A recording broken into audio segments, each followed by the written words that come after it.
ഒരുപക്ഷെ നിങ്ങൾ എല്ലാവരും സമൂഹ മാധ്യമത്തിലൂടെ ഇന്നലെയൊക്കെ ഒരു കണ്ട ദൃശ്യങ്ങൾ അതിലേക്കാണ് നമ്മൾ പോകുന്നത്. തീവണ്ടിയിലെ അപായ ചങ്ങല സാഹസികമായി പുനഃസ്ഥാപിച്ച ഒരു TT എറണാകുളത്ത് നിന്ന് പുറപ്പെട്ട ഏറനാട് എക്സ്പ്രസിന് പെരിയാറിന് കുറുകെയുള്ള പാലം കടക്കുന്നതിനിടെയാണ് യാത്രക്കാരൻ ചങ്ങല വലിച്ച് ട്രെയിൻ നിർത്തിയത്.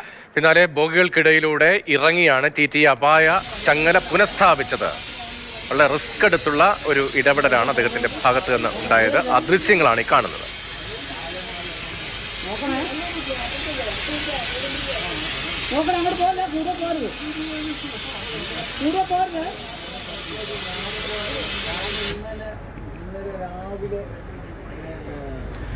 തീവണ്ടിയിലെ അപായ ചങ്ങല സാഹസികമായി പുനഃസ്ഥാപിക്കുകയായിരുന്നു TT. എറണാകുളത്ത് നിന്ന് പുറപ്പെട്ട ഏറനാട് എക്സ്പ്രസ് പെരിയാറിന് കുറുകെയുള്ള പാലം കടക്കുന്നതിനിടയിലാണ് യാത്രക്കാരൻ ചങ്ങല വലിച്ച് ട്രെയിൻ നിർത്തിയത്.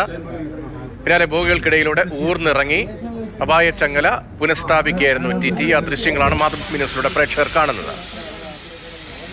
കൂടെ ഉണ്ടായിരുന്ന TT PR സുഹാസ് ആണ് ഈ ദൃശ്യങ്ങൾ പകർത്തിയത്.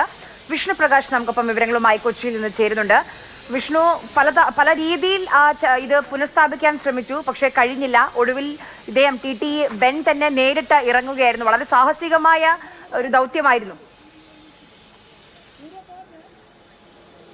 ആര്യ, തീർച്ചയായും ഇന്നലെ ആണ് ഈ ഒരു സംഭവം. ഏറനാട് എക്സ്പ്രസ് എറണാകുളത്ത് നിന്നും പുറപ്പെട്ട് ആലുവ സ്റ്റോപ്പ് കഴിഞ്ഞ് ആലുവ സ്റ്റോപ്പിൽ നിന്ന് എടുത്ത് ആലുവ റെയിൽവേ സ്റ്റേഷനിൽ നിന്ന് എടുത്ത് അല്പം മുന്നോട്ട് പോകുമ്പോഴാണ് ഈ തരത്തിൽ ഒരു C1 ക്യാബിൽ നിന്ന് ഈ അപായച്ചങ്ങല വലിക്കുന്നത്. തുടർന്ന് ട്രെയിൻ ആലുവ പാലത്തിന് കുറുകെയായി നിൽക്കുകയായിരുന്നു. അപ്പോൾ ആലുവ പാലത്തിന് കുറുകെ ആയതിനാൽ തന്നെ അവർക്ക് വീണ്ടും അത് റീസെറ്റ് ചെയ്താൽ ശേഷം മാത്രമാണ് ചെയിൻ വലിച്ചു കഴിഞ്ഞാൽ റീസെറ്റ് ചെയ്തതിന് ശേഷം മാത്രമാണ് ഈ ട്രെയിൻ യാത്ര പുനരാരംഭിക്കാൻ സാധിക്കുകയുള്ളൂ. അപ്പോൾ ആലുവ പാലത്തിൽ നമുക്കറിയാം ഒറ്റ വരി പാതയാണ്, അത് രണ്ട് ഡയറക്ഷനിലോട്ടും ഓരോ വരിയാണ്. അപ്പോൾ ഇറങ്ങാൻ വേറെ ബുദ്ധിമുട്ടുണ്ട്.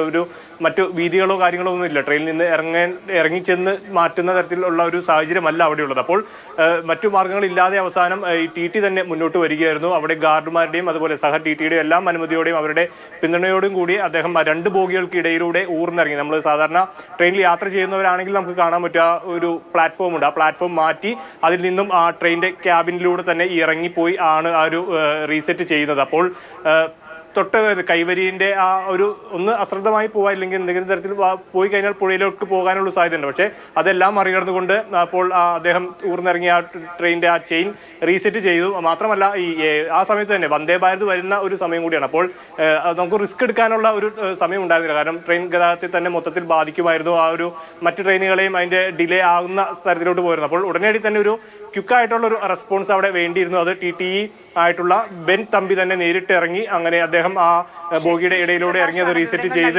സമൂഹ മാധ്യമങ്ങൾ ഇപ്പോൾ ഈ ദൃശ്യങ്ങളൊക്കെ വലിയ രീതിയിൽ പ്രചരിക്കുന്നുണ്ട്. ഒരു ഹീറോയുടെ റോളിലേക്ക് പരിവേഷമാണ് ഇപ്പോൾ TT ബെൻ തമ്പിക്ക് ഉള്ളത്. ആലുവയിൽ നിന്ന് കയറിയ യാത്രക്കാരനാണ് അപായ ചങ്ങല വലിച്ചത്. അപായ ചങ്ങല വലിച്ചതിന് പിന്നാലെ തീവണ്ടിയുടെ ഒരു ഭാഗം പാലത്തിന് മുകളിലായിരുന്നു, മറുഭാഗം പാലത്തിന് അപ്പുറത്തെ ഭാഗത്തും വളരെ ഇടുങ്ങിയ ഒരു സ്പേസിലൂടെ വേണം ഈ പാളത്തിൽ അത് യാത്ര ചെയ്യുമ്പോഴൊക്കെ നമ്മൾ കണ്ടിട്ടുള്ളതായിരിക്കും. ഒരു ഇരുമ്പ് ഷീറ്റ് മാത്രമാണ് നടുഭാഗത്ത് ആ മേഖലയിൽ ഉള്ളത്. അതിലൂടെ ഇറങ്ങി വേണം സാഹസികമായി ഈ ചങ്ങല റീസെറ്റ് ചെയ്യാൻ. പലവിധ ശ്രമങ്ങൾ നടത്തിയെങ്കിലും അതിന് കഴിയാതെ വന്നതോടുകൂടിയാണ് TT തന്നെ ബോഗികൾക്ക് ഇടയിലൂടെ ഊർന്നിറങ്ങി പാലത്തിലുള്ള ഇരുമ്പ് ഷീറ്റിലൂടെ പോയി ചങ്ങല റീസെറ്റ് ചെയ്തതിന് ശേഷമാണ് യാത്ര പുനരാരംഭിച്ചത്. കൂടെ ഉണ്ടായിരുന്ന TT ആയ PR സുഹാസ് പകർത്തിയ ദൃശ്യങ്ങളാണ് നമ്മളിപ്പോൾ കാണുന്നത്.